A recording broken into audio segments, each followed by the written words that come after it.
Macmillan Audio presents The Spite House. Written by Johnny Compton. Read for you by Adam Lazarre-White.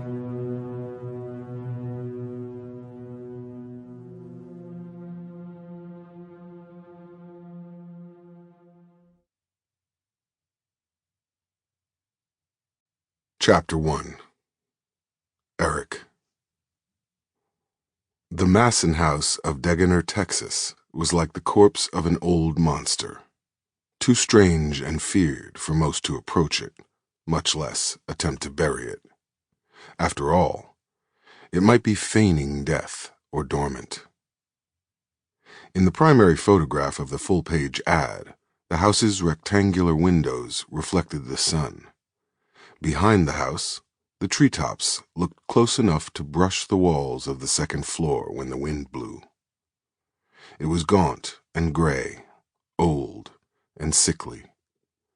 4 stories tall and narrow enough to be mistaken for an optical illusion.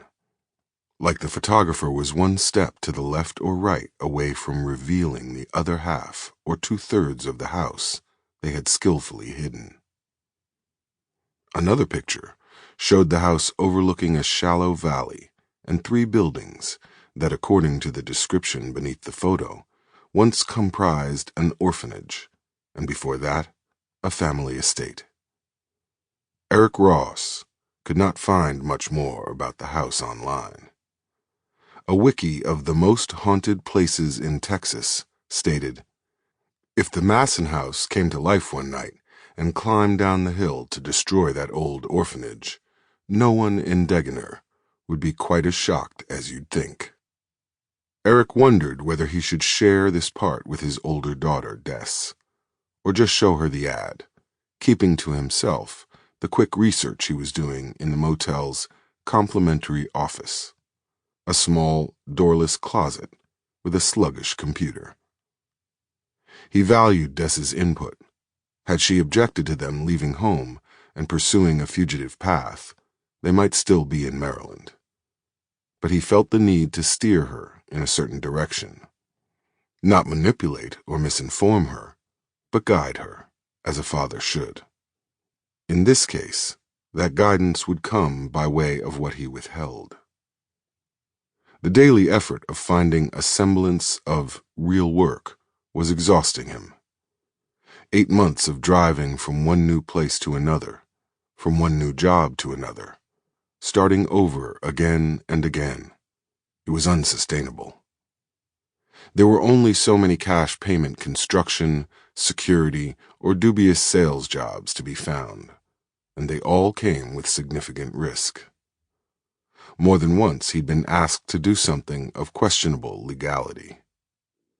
One of his supervisors had told him to dump trash in an unspoiled wooded area, where no one needed a sign saying, "No dumping allowed," to know that there was probably no dumping allowed.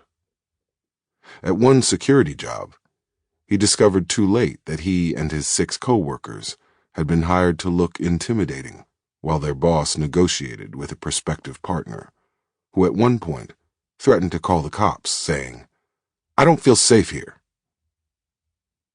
In other instances, the person who hired him took advantage of his situation and tried to stiff Eric when it came time to pay up. In both of those cases, Eric had to make a decision: live with wasted efforts and a shorted budget, or do what would have made his grandfather Frederick smile and say, "That's my boy's boy."